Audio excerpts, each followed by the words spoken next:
What's up, y'all? Sparta here. For this video, what I want to do is I want to do, I guess, a little bit of a lead up to the Xperia 1 Mark III, me getting it, things like that.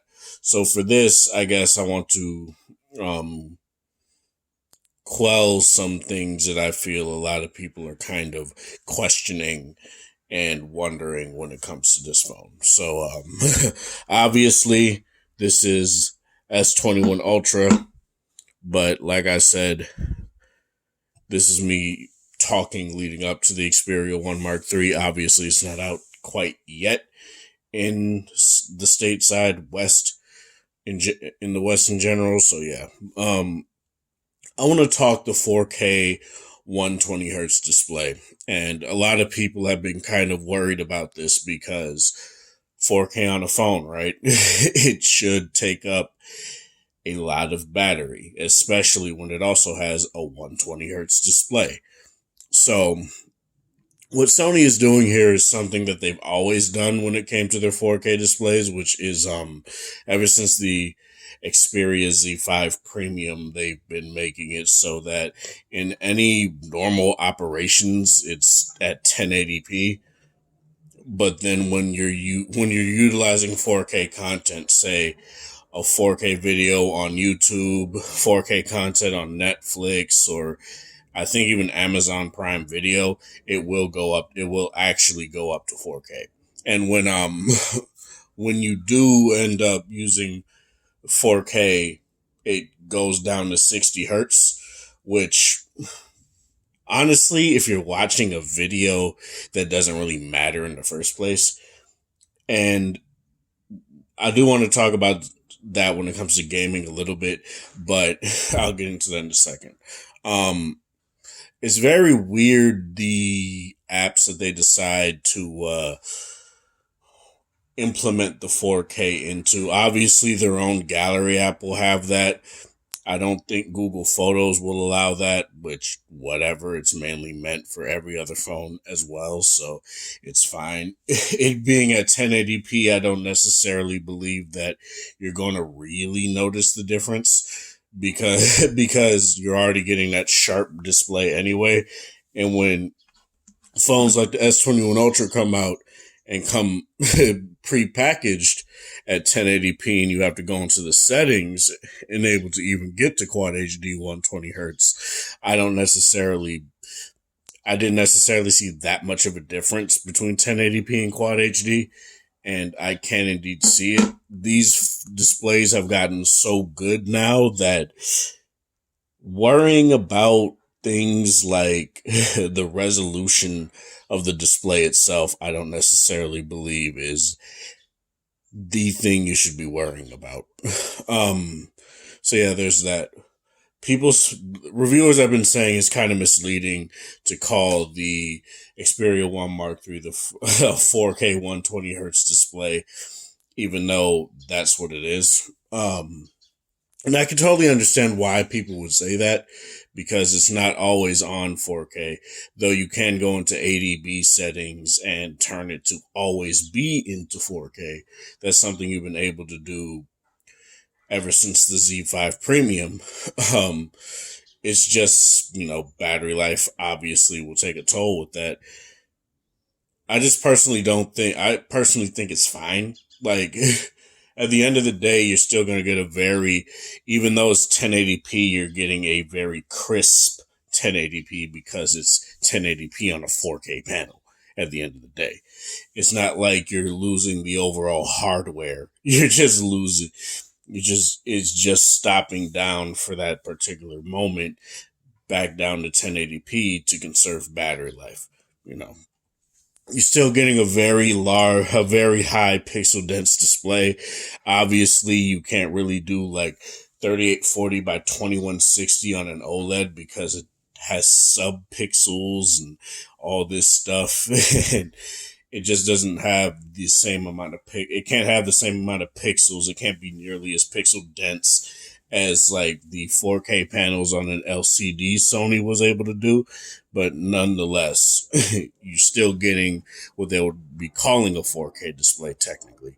Um, let's talk about gaming here. So What you can do is, if honestly, if it doesn't bother you that you don't get the 120 hertz, if that's just not a selling point for you personally, you just want the phone because you like what it does. You could stop. You could still stop it down to 60 hertz within the user, within obviously the display settings, and I've seen tech reviewers do it, like TK Bay, he did it.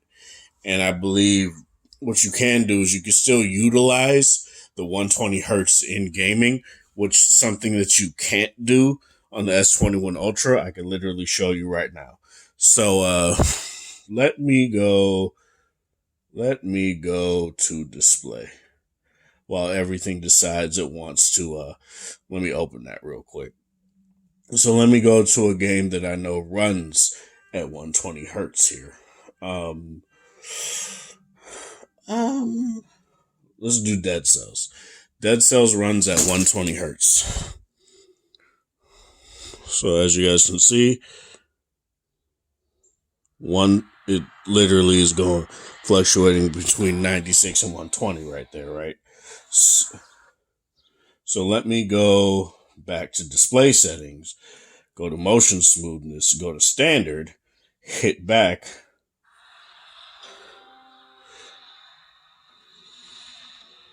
And as you guys can see now, it's only going to 60. So no matter what you do on the S21 Ultra, if you want to feel the 120 hertz display ever, you have to keep it on adaptive no matter what.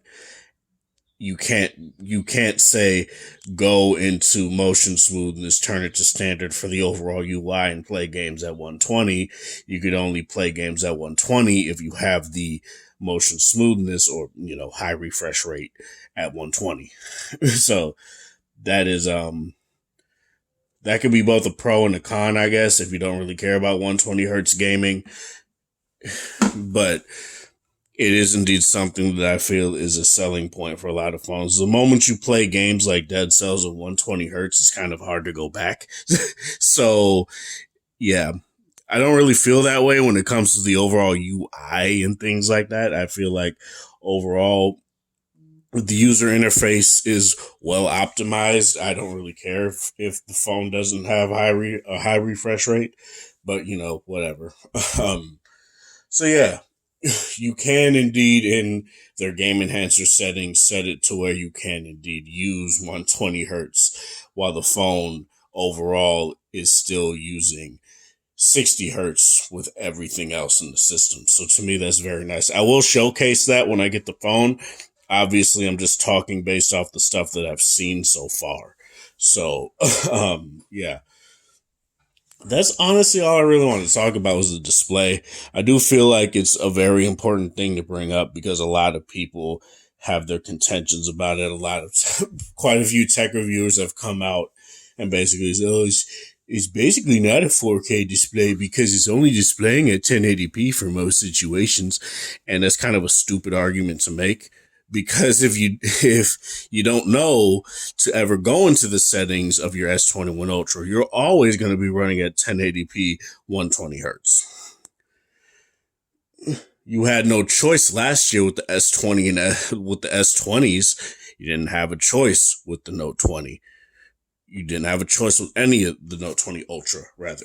You didn't have a choice with those. Even though their phones can definitely have done it because phones like the OnePlus 8 Pro were able to do it no problem. But, never want to talk about when Samsung does something lesser than the competition. It's always what the competition does lesser than them. But, whatever. Also, another thing, I've been seeing a lot of debates on the brightness. I've heard some reviewers say it gets plenty bright. I've heard other reviewers say that this display doesn't really get that bright. I'll test it myself and see, obviously. Honestly, if it gets bright enough for me, which so long as it reaches the S21 Ultra in manual brightness settings, I personally don't care. Or even say the LG G8, I just personally don't care. Like, I think phone screens have gotten bright enough. I feel people overvalue things like 1,000 nit brightness. Honestly, I really do. And they wonder why their phones don't last that long in terms of battery longevity. But it's whatever. Let me know in the comment section below what you feel about this. Are you getting the Xperia 1 Mark III? Are you excited? Obviously, I'm excited. But I just wanted to clear the air when it came to this display mumbo jumbo. So yeah, this is Sparta. Thank you guys for watching. Thanks for support. Hope you guys have a wonderful Thursday or whatever time of day it is in your area. Have a good one.